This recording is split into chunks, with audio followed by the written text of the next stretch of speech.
Oh, do I got great news for you. They are suing the SEC. Oh, excited. Ripple's got some good news for you, and Microstrategy rebrands. What's the deal? I say lots of naughty things, so here's your warning. Oh, nothing. Just a little bit of AJ and Hecklefish in the background. But before we get into the crypto news, your comments come first. Yes, because you, the viewer, matter most. That's why I'm on vacation, bringing you the news. Lead by example, says Klaus. Are you changing your nationality? I feel like you've been on vacation forever. Hey, when you do it, you gotta do it right. And oh, baby, am I loving where I'm at? I might even come back here very shortly. Pachyderm says, unbelievable. I can't believe I found a real journalist. Even with your dirty, nasty potty mouth, it's a pleasure to hear the truth. Well, thank you very much. And remember, I bring you the news whether it's good or bad, happy or sad. And oh, today is good news from Ripple and suing the SEC. Mizzy's hanging out that says, I am a machine. Yeah, I'm also training several hours a day while bringing you several videos a day while on vacation. Why? Because like I said, you, the viewer, matter most. Bitcoin's in at 96,796, ETH at 2771, BNB 568, ADA 73 cents, XRP 238, Doge at 25. Lots of discounts popping up on the screen, and we're getting closer to 40,000. And we're sitting at 37,300 plus subscribers, so we're getting really close to that 40,000 goal for the month. Microstrategy's rebranding. This is very interesting because a lot of times when companies rebrand, it's because something's not working and they're doing it to kind of like get that excitement. Remember when Stellar did the whole like announcement of the announcement, and then we found out that they were rebranding, and we were like, "Yo, that was a big nothing burger." Kind of weird on this one. Listen to these deets, and I want to share this with you. MicroStrategy rebrands as strategy, emphasizing the Bitcoin-centric approach. Okay. Tyson's Corner, Virginia headquartered firm recognized for its business analytic tools and substantial BTC reserves, updated its identity logo and branding Tuesday. The refreshed logo displays a modernized B symbolizing Bitcoin, paired with orange as its signature hue.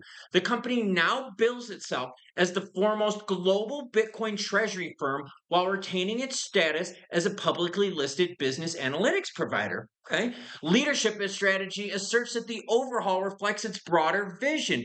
Co-founder and executive chair Michael Saylor remarked that the streamlined name clarifies the company's mission without altering its priorities. Now, I got to agree with that statement right there because if you look at companies over time, you'll notice their slogans and their designs become more basic. They streamline it so it's easier for the consumer to recognize it. So instead of MicroStrategy, it's strategy with a Bitcoin B. What do you think? Is this them reaching for more oomph? Are they trying to gain more traction? Are they afraid that the market's going to move past them? Now, that being said, they are keeping its ticker symbol, which is MSTR, for all you BTC fans out there. You want to get into the good news about the SEC getting sued? That's right, girlfriend. You ain't getting a chance to put the lube on because now it's time for us to bend you over. The SEC sued by Watchdog Group over withheld crypto report. There you go, Gensler era SEC. Suck on that one, you fucking losers.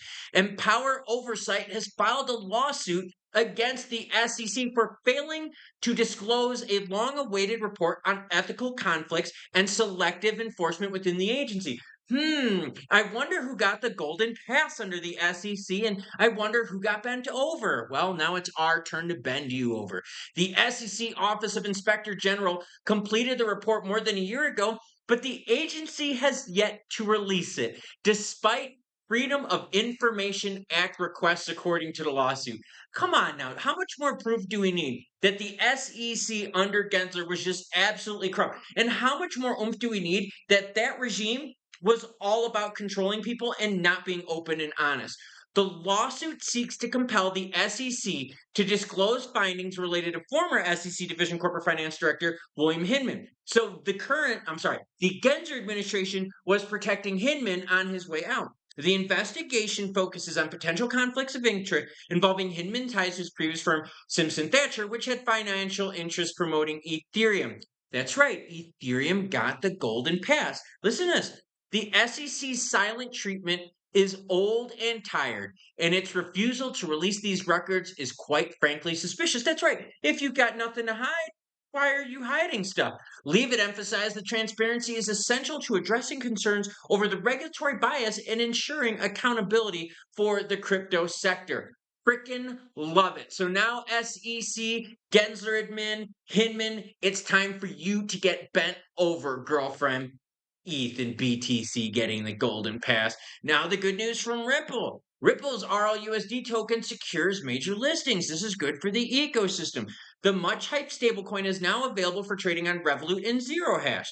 These recent additions are likely to result in substantial broader RLUSD adoption. And like I've showed you in previous videos, you're actually able to track the market cap. And market cap is what with stablecoins? It's about trust in the company. London-based fintech firm Revolut boasts more than 50 million customers across the globe. Last September, it was reported that the company planned to launch its own stablecoin. In November, it also obtained the approval to expand its services to the EU after securing a banking license. Zero Hash is a prominent cryptocurrency infrastructure platform. With the addition of RLUSD, the platform now supports 5 stablecoins across various chains. Golf clap, everyone. Name the movie. Name the movie with the golf clap. Come on, I'll give you a hint. It has to do with people picking up the trash. That's as far as I'm going to go with that. The Zero Hash integration is significant for RLUSD since it means Ripple stablecoin is now part of the stablecoin engine powering various fintech firms in the realm of payments. Baby, juicy news. Oh, and I've got the announcement from Ripple right here because, as always, any article you see in this video and all my other videos will be linked to everyone in the description below. And by the way, thank you everyone for wishing me safety while on vacation, now with my daughter. And with the earthquake that happened this morning, we're all good to go. In fact, we're going to go out tonight and spend some quetzals and stimulate the economy. This is great news because yet another example of the previous regime needing to expose the naughtiness they were doing. Earlier, I reported on the FDIC and the 175 pages worth of naughtiness. Yeah, Operation Choke Point 2.0. There was no safe word for the crypto industry, so they just kept what everyone choking while we were like, asparagus, asparagus, asparagus. And they're like, yo, safe words don't work here. Now we get it with the SEC as well. In fact, Coinbase took the SEC to court and they got expedited hearings regarding that because there was even more naughtiness because the SEC wouldn't reveal the crypto rules. Now, speaking of the crypto rules, February 22nd is a big date because that's the deadline for the current administration to reveal all the rules regarding crypto. So there was a lot of shenanigans out there. There was a lot of naughtiness. There was a lot of ambiguity. Well, that ambiguity is going to get cleared up because we're going to actually see what the regs are. In fact, this goes even further because remember how the FDIC was trying to like debank the crypto industry and all that kind of stuff? Well, guess what? Now the FDIC is being pressured to send a letter out to everyone saying that, hey, you want to get into crypto? We're totally cool with it. This is all awesome stuff, everyone. And the fact that the SEC has to be pressured with litigation, with lawsuits, and all that kind of fun stuff, even after Freedom of Information Act stuff has been filed, tells you that what?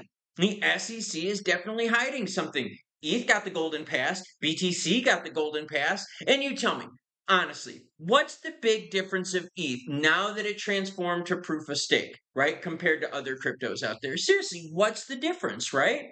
I mean, we could talk about centralization, we could talk about validation, all that stuff, but generally, what's the difference? So why was no one in the Ethereum Foundation or anything associated with it in trouble with the SEC? I wonder. And Gensler was protecting Hinman on his way out. And Gensler refused to answer. In fact, it goes even a step further. Do you remember when McHenry and all the people in the House Financial Services Committee had Gensler up there on the seat? And they were like, so, can you tell us the regs? He's like, well, the regs are free and clear. You know what they are, blah, blah, blah. And you're like, no. Can you really tell us what the regs are? And he's like, no. And then remember when they were like, yo, we've sent a whole bunch of requests to your office for you to fill out this information for us. And he never did. And then they threatened him with the subpoena, but they were a bunch of pussies. So they were like, okay, we're not going to do it. Yeah. This has been going on for a long time. The SEC not giving the public the information that they need for clarity. Not just clarity in terms of regs, but the unfair treatment of crypto. What's up, AJ? Nice hair, my guy. You got the wave going. So yeah, check off another win for us as the SEC is now getting to grab its ankles as we say, no safe word for you, kind sir. Choo-choo, bitches.